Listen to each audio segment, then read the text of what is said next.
Lyca production Subaskaran மற்றும் red rain movies தயாரிப்பில் உலக நாயகன் கமல்ஹாசன் நடிப்பில் பிரம்மாண்ட இயக்குனர் சங்கர் இயக்கத்தில் உருவாகியுள்ள இந்தியன் 2 திரைப்படம் உலகமெங்கும் உள்ள உங்கள் அபிமான திரையரங்குகளில் வெற்றிகரமாக ஓடிக்கொண்டிருக்கிறது.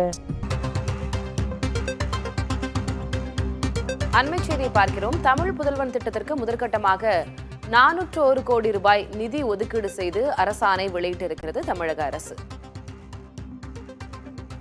புதுமை பெண் திட்டத்தை போலவே மாணவர்களுக்கான தமிழ் புதல்வன் திட்டமும் தொடங்கப்பட்டது. இந்நிலையில் அதன் முதல் கட்டமாக 401 கோடி ரூபாய் நிதி ஒதுக்கீடு செய்திருக்கிறது தமிழ்நாடு அரசு. அதற்கான அரசாணை வெளியிடப்பட்டிருக்கிறது. அண்மை செய்தியாக பார்க்கிறோம். அரசு பள்ளி மாணவர்களுக்கு நிதியுதவி அளிக்கும் தமிழ் புதல்வன் திட்டத்திற்காக முதல் கட்டமாக 401 கோடி ரூபாய் ஒதுக்கீடு செய்திருக்கிறது தமிழக அரசு.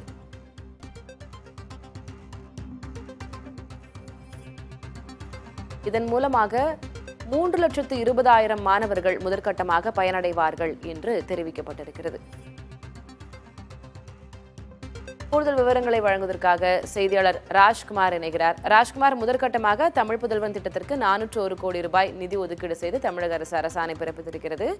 எப்போதிலிருந்து இது நடைமுறைப்படுத்தப்படவிருக்கிறது?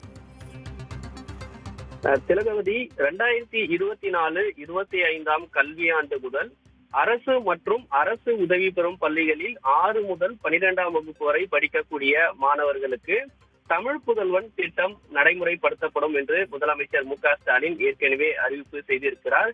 ஏற்கனவே மாணவிகளுக்கு 1000 ரூபாய் வழங்கக்கூடிய அந்த நடவடிக்கை மேற்கொண்டு வருவது போல மாணவர்களுக்கும் தமிழ் புதல்வன் திட்டம் நடைமுறைப்படுத்தப்படும் என்று முதலமைச்சர் அறிவிப்பு செய்திருக்கக்கூடிய அடிப்படையில் இந்த கல்வியாண்டு முதலே நடைமுறைப்படுத்துவதற்கான ஏற்பாடுகளை தமிழக அரசு மேற்கொண்டு வருகிறது. இதன் மூலமாக தமிழகம் முழுவதும் படித்து வரக்கூடிய இந்த கல்வியாண்டில் கிட்டத்தட்ட 400 கோடி ரூபாய் இந்த திட்டத்திற்கு நிதி ஒதுக்கீடு செய்து அதற்கான நடவடிக்கை மேற்கொண்டு வருவதாகவும் 3,20,000 மாணவர்கள் இந்த திட்டம் மூலமாக பயனடைவார்கள் என்று தமிழக அரசு தெரிவித்திருக்கிறது. இதற்கான அரசாணை வெளியிட்டிருக்கிறது. அது மட்டும் இல்லாமல் மாணவர்களுக்கான இந்த திட்டத்தில் பயன்பெறக்கூடிய மாணவர்களுக்கான வழிகாட்டுதல் நடைமுறையும் தமிழக அரசு வெளியிட்டிருக்கிறது. ஏற்கனவே அரசு மற்றும் அரசு உதவி பெறும் பள்ளிகளில் படிக்கக்கூடிய மாணவர்கள் ஆதார் எண் இணைப்பதற்கான நடவடிக்கையும், அதே போன்று ஆதார் எண் இல்லாத மாணவர்கள் ஆதார் எண் ஆதார் அட்டை எடுப்பதற்கான நடவடிக்கையை எடுக்க வேண்டும்.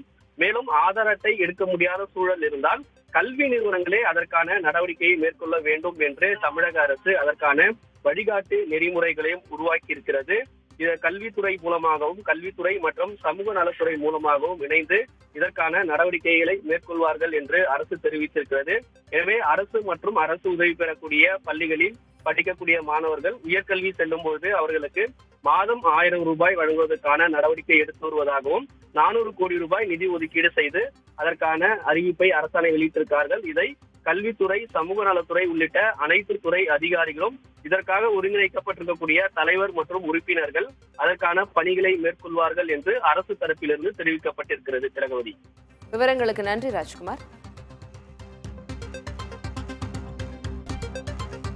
லைகா புரொடக்ஷன் சுபாஷ்கரன் மற்றும் ரெட் ரெயின் மூவிஸ் தயாரிப்பில் உலக நாயகன் கமல்ஹாசன் நடிப்பில் பிரம்மாண்ட இயக்குனர் சங்கர் இயக்கத்தில் உருவாகியுள்ள இந்தியன் 2 திரைப்படம் உலகமெங்கும் உள்ள உங்கள் அபிமான திரையரங்குகளில் வெற்றிகரமாக ஓடிக்கொண்டிருக்கிறது.